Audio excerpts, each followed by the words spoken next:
For weeks, Palestinian protesters and Israeli police have clashed daily in and around Jerusalem's Old City, home to major religious sites sacred to Jews, Christians, and Muslims. The latest violence follows a month of rising tensions, though the conflict between Israel and the Palestinians has gone on for decades. The Palestinian-Israeli conflict dates back to 1917, when the British government called for the establishment in Palestine of a national home for Jewish people. For Jews, it was their ancestral home, but Palestine Arabs also claimed the land and opposed the move. In 1947, Palestine was split into separate Jewish and Arab states. That plan was accepted by Jewish leaders, but rejected by the Arab side, and never implemented. There are a number of issues on which Israel and the Palestinians cannot agree. The latest triggers include threats to evict Palestinians from their homes in Sheikh Jarrah. This is a Palestinian neighborhood outside the walls of the Old City, with land and property claimed by the Jewish settler groups in Israeli courts. Palestinians are protesting against this order as they have been living there for years. وهي احنا متعودين على الاحتلال ان اخذوا عده دور هان طريقه غير قانونيه وبدعوا ان هاي الدور لهم واذا احنا ما وقفناش مع هاي الفئه من الناس راح يلف هذا الاشي على داري وعلى داره وعلى داره وعلى كل فلسطيني عايش هان.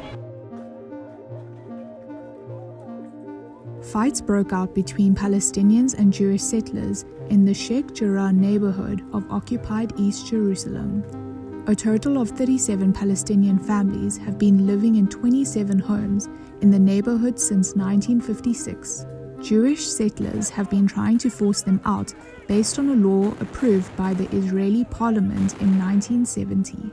احتلال القدس جميعها وجعلها كلياتها مدينة يهودية عرقية نامية اللي هي بتخلق من وجود العرب بالقدس وهيك بنفع يحتلوا العاصمة فلسطين وبيقدروا يحصلوا على كل بيوت زي ما عملوا بالاحتلال وبالنكبة وبال 48 وبال 67. Thousands of Palestinians staged an anti-Israel protest at the Al-Aqsa compound in East Jerusalem after the last Friday prayer of Ramadan. The protest came after Israeli forces detained 15 Palestinians in the Sheikh Jarrah neighborhood.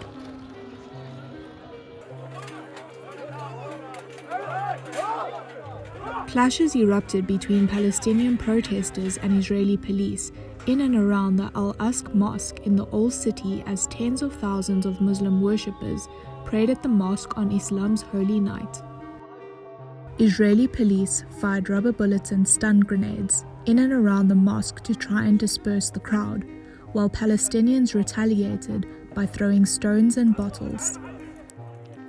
Israeli forces have detained dozens of Palestinians and physically assaulted residents and people who have shown up to express solidarity. At least 205 Palestinians and 18 Israeli officers were injured in the confrontations.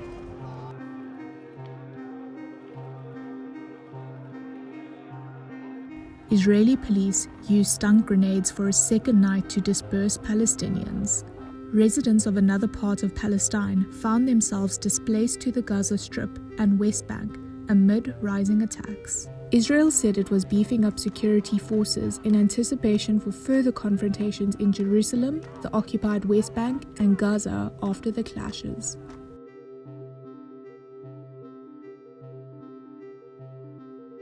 Palestinian militants in the Gaza Strip fired rockets towards Jerusalem and southern Israel, carrying out a threat to punish Israel for violent confrontations with Palestinians in Jerusalem.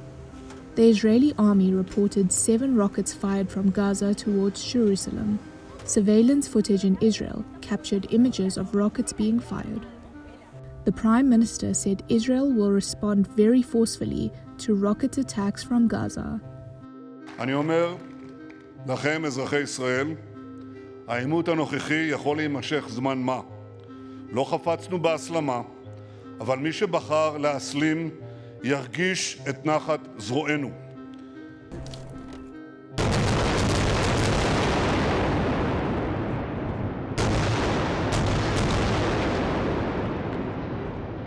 Palestinians continued to fire rockets into Israel. The Israeli military then pounded Gaza with airstrikes through the early hours of the morning. Explosions shook buildings throughout Gaza, and rocket sirens were heard.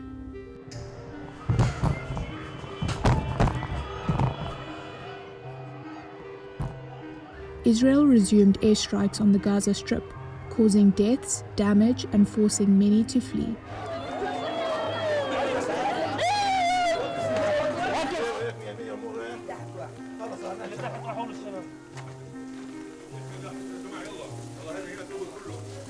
Airstrikes and clashes on the ground continued.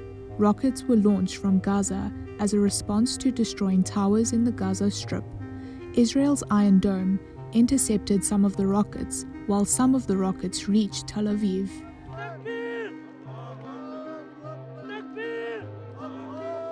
Pro-Palestine protests took place in many places including the UK, US, Netherlands, Turkey, Spain, and South Africa.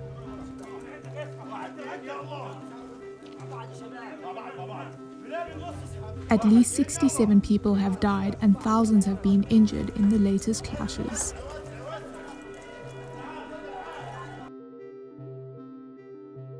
The Palestinian president said that there would be no peace, no security, and no stability without the liberation of the entire city from Israeli occupation. He added that Palestinians are looking for a future without aggression and without Israeli settlements. The Prime Minister of Israel vowed to stop violent clashes between Jewish and Arab Israelis. He said nothing can justify a lynching of Jews by Arabs, and nothing can justify a lynching of Arabs by Jews. The clashes also come after the Prime Minister's 28-day deadline to form a government passed. The 28 days ended on May 4th, meaning that since then, the country is without a functioning administration. Israelis have been trapped in this loop since April 2019, when the first of 4 rapid elections was conducted and ended in a dead end. The situation isn't going to be resolved anytime soon. A future peace deal will need both sides to agree to resolve complex issues. Until this happens, the conflicts will continue.